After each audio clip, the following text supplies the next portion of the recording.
Congresswoman Ilhan Omar makes a crazy claim that targets over 100 million Americans. MSNBC is now using propaganda to convince viewers that keeping illegal criminals is better than wasting taxpayer money. They then justify why it's okay for Obama and Biden to remove illegal immigrants, but not for Donald Trump. In a new leaked memo, Mexico was offered the U.S. military to wipe the cartel off the face of the planet, and the FBI's newly unclassified document proves why Tren De Aragua gang members must be removed immediately. Thank you guys so much for liking and sharing these videos. Let's jump right in. MSNBC's Joe Scarborough and Mika are now trying to convince their viewers that President Trump is going to financially hurt the United States and waste taxpayer money by spending it to remove illegal immigrant criminals. They even try to say that it was okay for President Biden and President Obama to spend money on illegal deportations because they were still allowing people into the country. But now that President Trump has secured the border, it's become too expensive.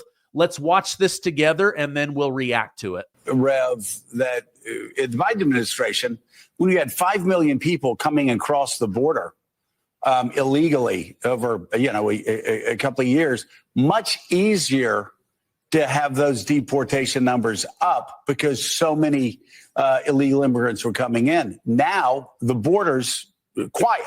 Right. And so, again, as we predicted beforehand, it is extraordinarily expensive to deport people. This wasn't going to be as easy as it would have been during the Biden administration because, again, 5 million were let in illegally. Mm-hmm. They're at the border. And that's what Barack Obama did with his deportations. A lot of these non-judicial deportations were already close to the border. So it was much easier to deport without going through the judicial process that we're talking about. It is not only more expensive, it then borders on a lot of questions of civil liberties for people that are legally here.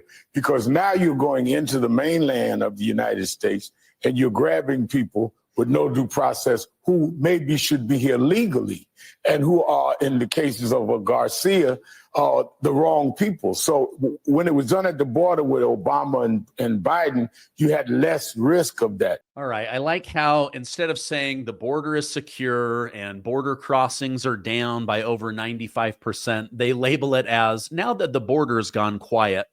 How come President Biden and President Barack Obama got to deport illegal immigrants? Millions and millions of illegal immigrants. But as soon as President Trump tries to remove even one person, they throw a fit.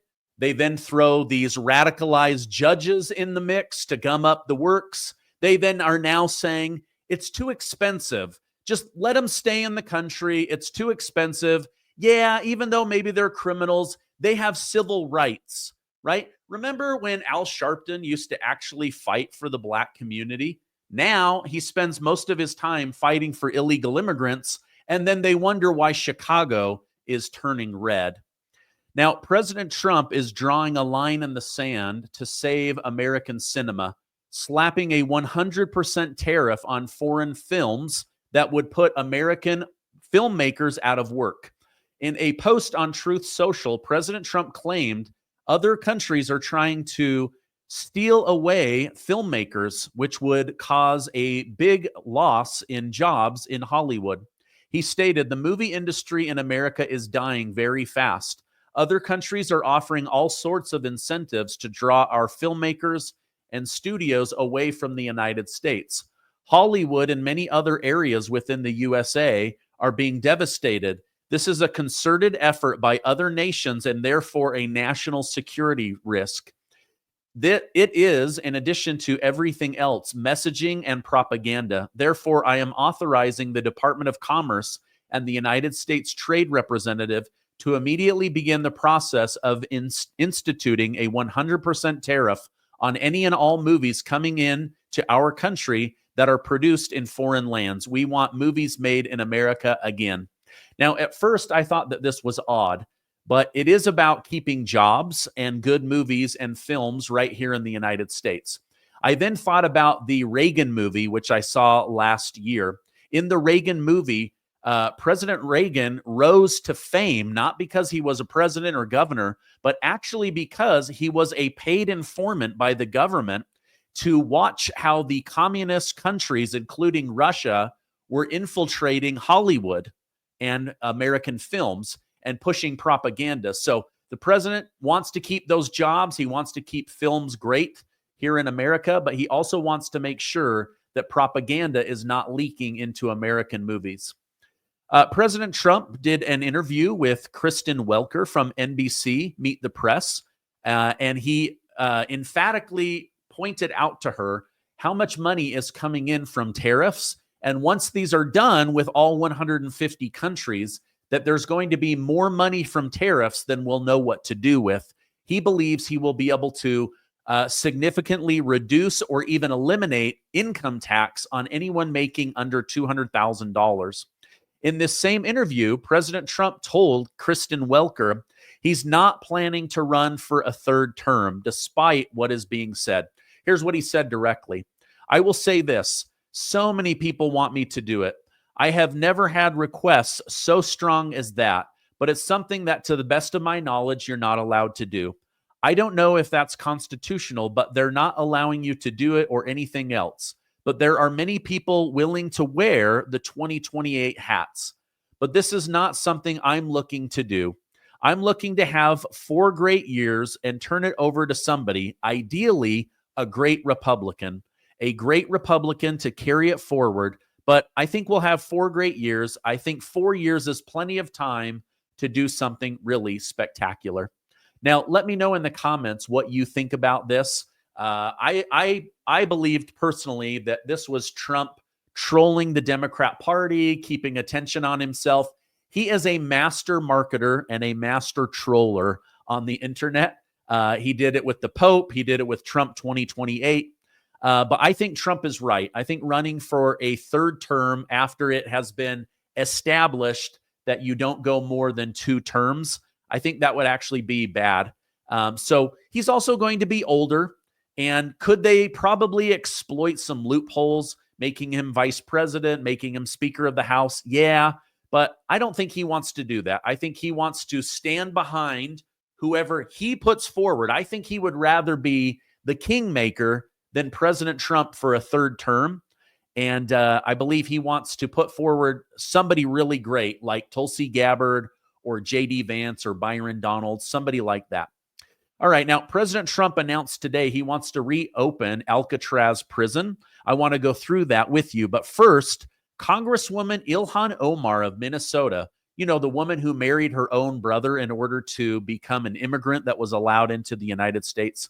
She is saying that Muslims are not radical people. And yes, she fights for the people of Somalia more than the people of the United States. But she put out a warning that white Americans are the most dangerous part of America. And if white people become radicalized, they will ruin our country. Let me go ahead and play that clip and we'll listen to it together. A lot of conservatives in particular would say that the rise in Islamophobia is a result not of hate, but of fear, a legitimate fear, they say, of quote-unquote jihadist terrorism, whether it's Fort Hood or San Bernardino or the recent truck attack in New York. What do you say to them?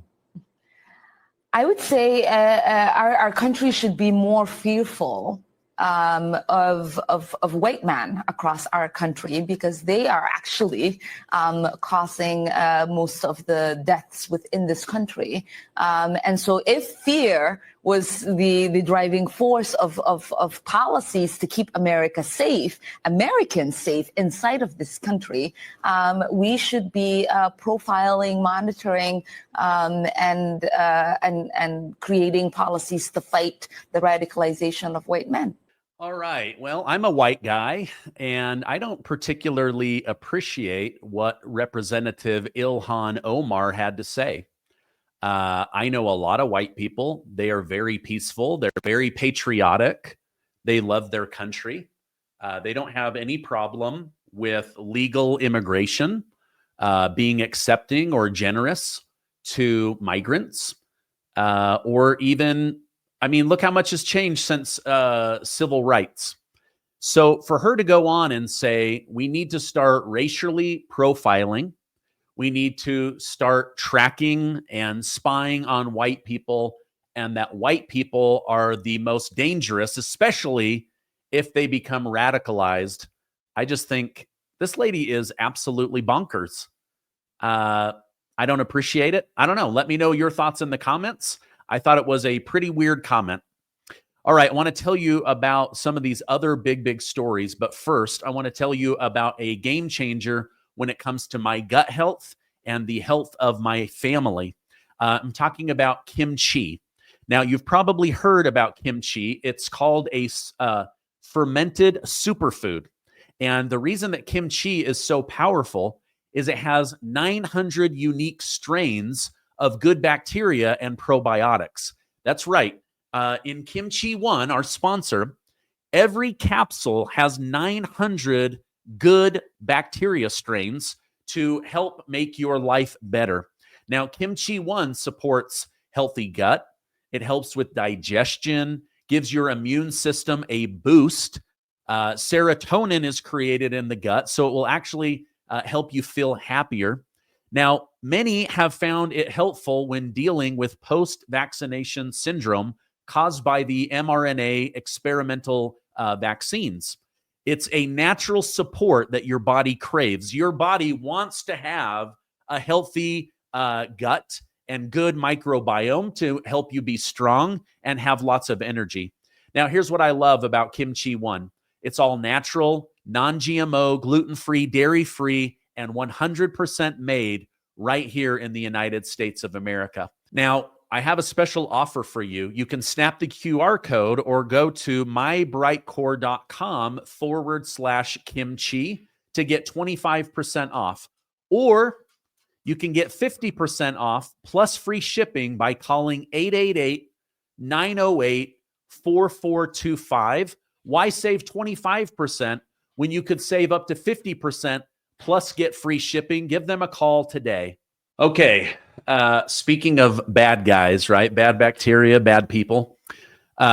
Amuse over on X has raised an alarm based on a newly declassified document from the FBI.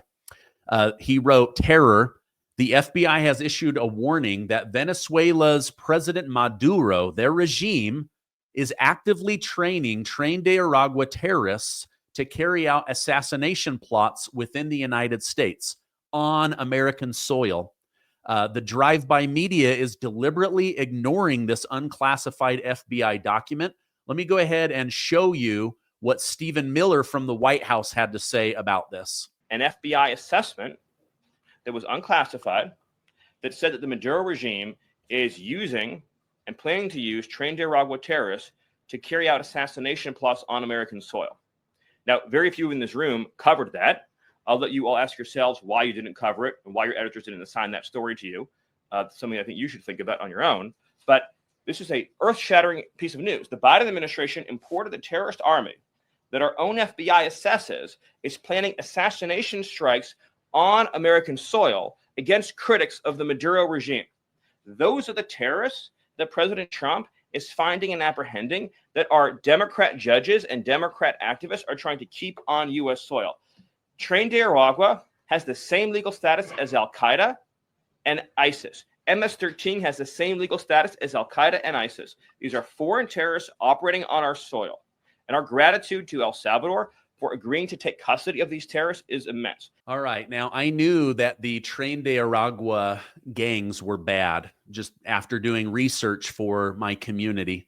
I had no idea that many of them were trained to be assassins and that they were actually assisted in getting into the United States so that they could carry out assassination plots on behalf of the Venezuelan president.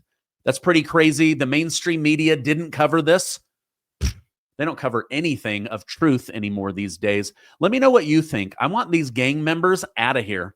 I want my children safe. I want the women in my life safe. I want my community safe. And I know that these people are in Utah.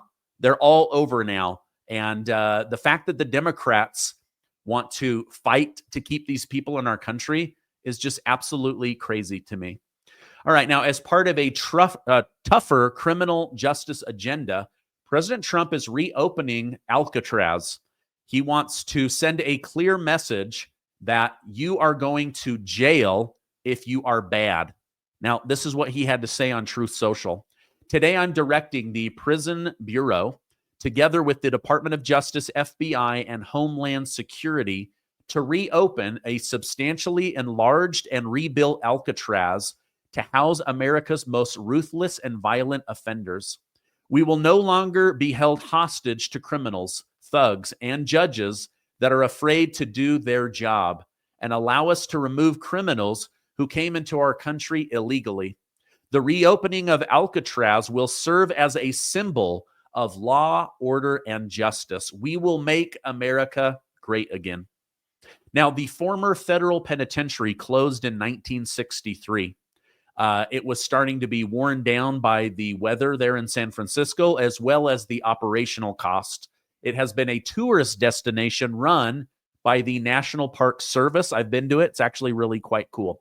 Now, I don't know how I feel about this one. It's going to cost about $250 million to restore.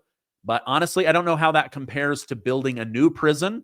I also wonder, why aren't we removing nonviolent people from prisons and getting them back into society? Maybe there should be some criminal justice reform, but I absolutely believe in locking up the worst of the worst. But let me know your thoughts. I know, as President Trump said, this serves as a symbol for what he wants to do. So wanted to bring that to your attention. Also, in protecting the United States of America, he's already done more on the border than any president in 100 years. But now President Trump says we need to set up a massive missile shield to protect America, the Golden Dome. And it's being compared to Israel's Iron Dome, which we built and fund and put all the missiles in. He said that we need to protect ourselves from China, Russia, and other adversaries. The Pentagon will be working to draw up a bid for how much this will cost. As of right now, they're saying it'll be about $100 billion to build a system that would protect us. Now, this would be on-the-ground bases, Iron Dome. This would be Space Force, satellite force, a lot going into keeping America safe. In international news, Israeli Prime Minister Benjamin Netanyahu has come out against Iran. They fired missiles into Israel's main airport. Several people were injured, and it delayed international flights. Netanyahu said, I agree, President Trump, that the Houthis that emanate from Iran, that they have attacked our airport, and that at a time and place of our choosing, these Iran terror masters will be dealt with. So the war continues in the Middle East as they try to go after the Houthis, as they try to get Iran to back down from funding them, and Israel continues to be attacked. What a mess. I hate covering that story, but that's what's in the news. All right, this was kind of a big story. In Mexico, Mexican President Claudia Sheinbaum has rejected President Trump's proposal to send U.S. military into Mexico to fight the drug cartels, stressing that Mexico's sovereignty must be respected. I was going to show you the clip, but it's pretty noisy because President Trump spoke to the press from Air Force One at about 30,000 feet. But he confirmed that he had told the president of Mexico that the United States military would be honored to go into Mexico and eradicate the drug cartel at her order. In response, President Trump stated, the president of Mexico is a lovely woman, but she is so afraid of the cartel that she can't even think straight. Now, this came from a phone call back on April 16th, where he had offered the military and special forces to go in and eradicate the drug cartel. However, she has said no. What she really wants is for President Trump to remove the 25% tariff now that she has put 10,000 Mexican military troops on the border. President Trump says until fentanyl and other things are handled, that will stay in place. So he wants to help Mexico make Mexico great again and Mexico safe again, but she has rejected that offer. Hey, let me know what you guys think of today's news broadcast. Please share it with family and friends. Give it a like, and I will see you on the next video.